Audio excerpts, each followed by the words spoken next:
Today I'm going to teach you a pattern for country and acoustic rock. Stick around, you'll get a lot out of it.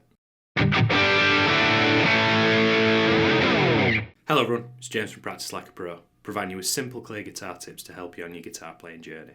So I've got a great strumming pattern to show you today that works for a lot of country and acoustic rock styles. Everything from Johnny Cash, the Eagles, there's so many sort of 4-chord strumming songs that you can use this pattern over. So let's hear the strumming pattern in context. I'm going to use a G and a C chord.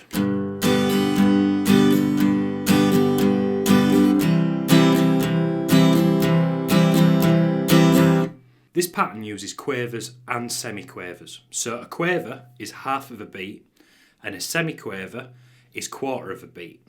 Now for all 4 beats of the bar, we're going to play a quaver, 2 semiquavers, a quaver, 2 semiquavers.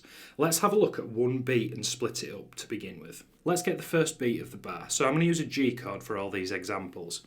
All I'm going to do is I'm going to do a down followed by a down and an up. And we count that 1 and So all we're going to do now is repeat that 4 times for the full bar. 1 and a 2 and a 3 and a 4 and a 1 and a 2 and a 3 and a 4 and a.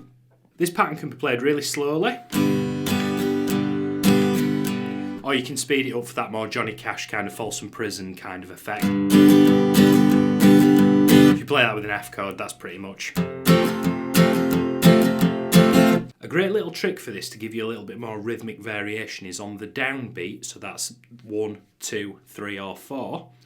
I'm going to do what I call a bass note, which is I just hit the lower three strings of the chord instead of following through like this. So instead of going,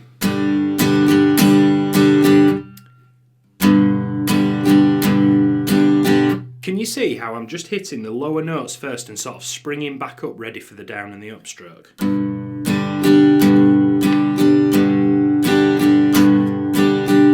Now, because we're using a G chord, we can do this with all 6 strings. When you go to a C chord, you've got to aim for the A, the D and the G instead. Notice how I've got my thumb over the top of the neck to stop that low E string ringing out.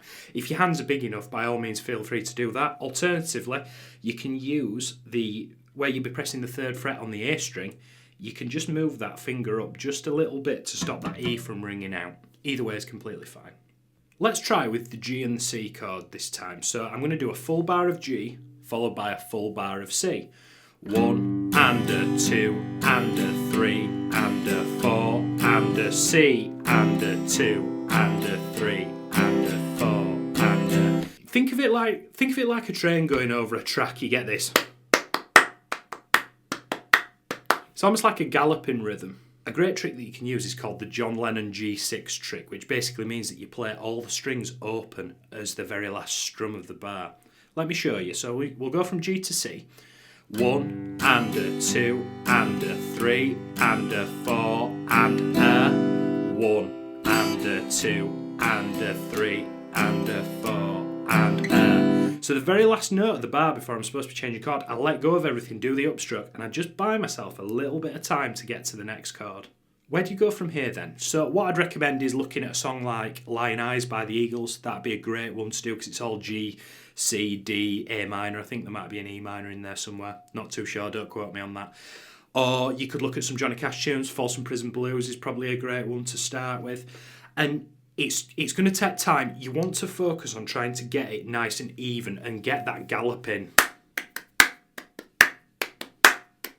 That's what we're going for with this. What song are you going to use to practice this strumming pattern? Let us know in the comments.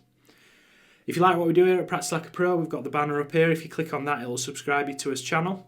And if you've got 5 or 10 more minutes and you want to learn something else, have a look at some of his other videos. Thank you very much for watching, and until I see you next time, keep practicing like a pro.